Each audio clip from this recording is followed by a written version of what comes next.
রাহমাতুল্লাহি ওয়া বারাকাতুহু। সম্মানিত দর্শক, অন্তর্বর্তীকালীন সরকারের প্রধান উপদেষ্টা ডক্টর মোহাম্মদ ইউনূস সম্ভবত সেফ এক্সিট পেতে যাচ্ছেন না। নানা রকম অভাব, নানা রকম অভিযোগ, নানা রকম অনিয়ম অনেকটা সুনামির মতো তার দিকে ধেয়ে আসছে। দেশের মূলধারার গণমাধ্যমগুলো, পত্রপত্রিকাগুলো তার জমানার নানা রকম অনিয়ম এবং বিশেষ করে ব্যক্তিগতভাবে ডক্টর মোহাম্মদ ইউনূসকে যেভাবে আক্রমণ করে প্রতিবেদন ছাপাচ্ছে, ফটোকার্ড ছাড়ছে, তাতে সামাজিক মাধ্যমে রীতিমতো তোলপাড়।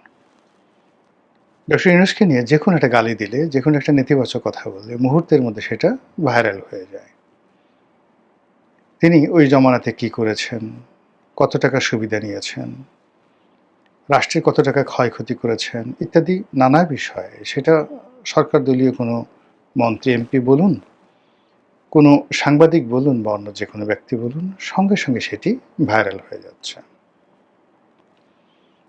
অন্যদিকে যখন বর্তমান সরকার ১/১১ মানে ওই যে ২০০৬ সনে যে ১/১১ হলো, সেই ১/১১-র কুশীলব আছেন, বিশেষ করে মাসুদ উদ্দিন চৌধুরী, জেনারেল খালেদ মামুন, ডিজিএফআইয়ের প্রধান, তাদেরকে যখন গ্রেপ্তার করা হলো এবং তাদের কাছ থেকে যে জবানবন্দি আদায় করা হয়েছে,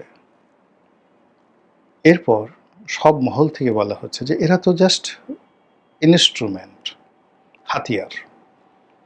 যারা এই হাতিয়ারের মালিক ছিল, আজকে যেভাবে ডিপ স্টেটের কথা হচ্ছে, তখনও একটা ডিপ স্টেট ছিল ১/১১-র ঘটনা ঘটানোর জন্য এবং স্পষ্টতই সেখানে দিল্লি এবং আমেরিকার একটা কালো হাত ছিল।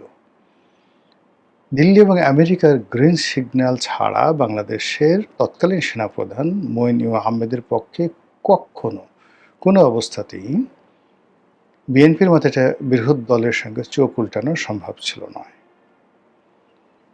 তো সেই ১/১১-র সময়টিতে বিএনপির উপর যে নির্যাতন হয়েছে, জুলুম হয়েছে, বেগম জিয়ার উপর হয়েছে, তারেক রহমান সাহেবের উপর হয়েছে, কোকুর উপর হয়েছে, বিএনপির অসংখ্য নেতাকর্মীর উপর হয়েছে। এখন বিএনপির যখন সুসময়, তখন তারা কোনো অবস্থাতেই সেই ১/১১-র কুশীলবদেরকে ছাড় দিতে নারাজ। বিভিন্ন কারণে তারা নারাজ।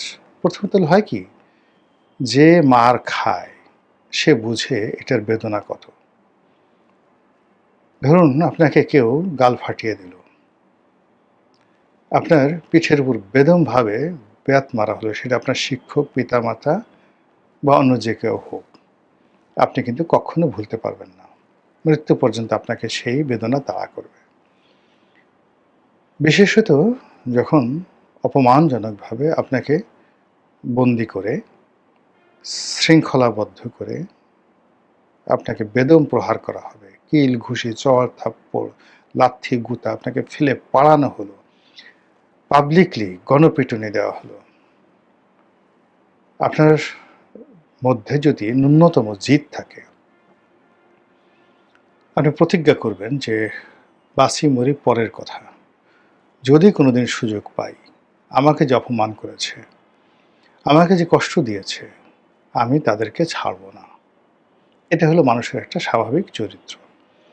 আর আমরা এর বাইরে ক্ষমা মহত্বের লক্ষণ, ক্ষমা ঔদার্য, এভাবে ক্ষমা করে দাও, ওভাবে ক্ষমা করে দাও, এটার পেছনে গল্প থাকে, অনেক কাহিনী থাকে, অনেক মিথ্যাচার থাকে এবং ক্ষেত্র বিশেষে যাকে বলা হয় যৌনতা থাকে, রাজভাণ্ডার থাকে, সিংহাসন থাকে। যেমন ধরুন, কোনো রাজা আপনাকে বেদমভাবে মারল, রাজ দরবারে চাপকে আপনার পিঠের চামড়া তুলে দিল, আপনি সেনাপতি, বের হয়ে গেলেন।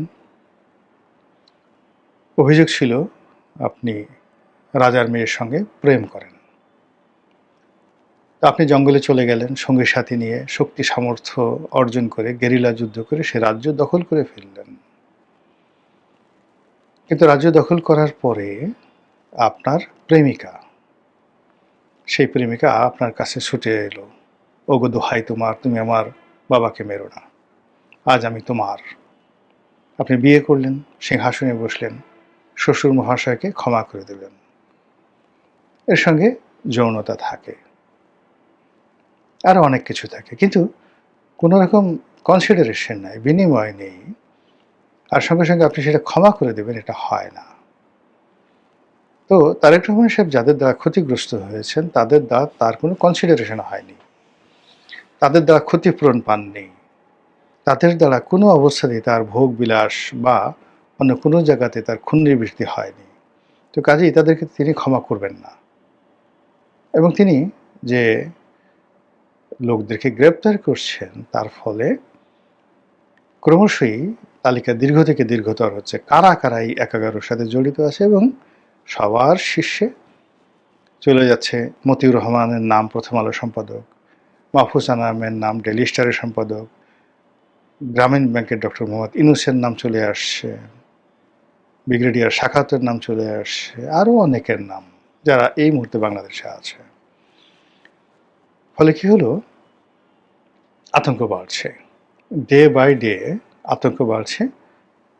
এবং ইতিমধ্যে আপনারা দেখেছেন যে কে বা কারা ডক্টর মোহাম্মদ ইউনূস এবং তার সঙ্গী সাথী যারা আছে তারা যেন দেশ ছেড়ে পালাতে না পারেন, এই জন্য একটি আইনি নোটিশ দেওয়া হয়েছে।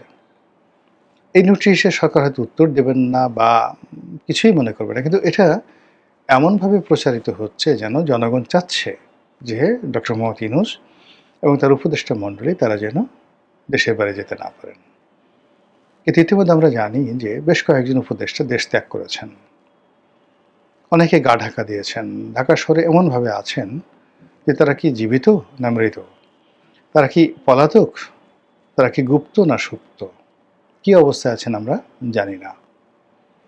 আর কয়েকজন ওভার স্মার্ট হয়ে দেখানোর চেষ্টা করছেন আমরা শেখ হাসিনার জন্য এটা করেছি, আন্দোলনকারীদের জন্য এটা করেছি, জুলাই বিপ্লবের জন্য এটা করেছি, সরকার ক্ষমতায় থাকতে আমরা সারা বাংলাদেশ সোনায় সোহাগা করে দিয়েছি, সোনার কাঠি রূপোর কাঠি দিয়ে জাদুর বাক্স বানিয়ে ফেলেছি বাংলাদেশে, কিন্তু কাজ হচ্ছে না। এর কারণ হলো তারা যা কিছুই করেছেন তাতে বিএনপির কোনো উপকার হয়নি।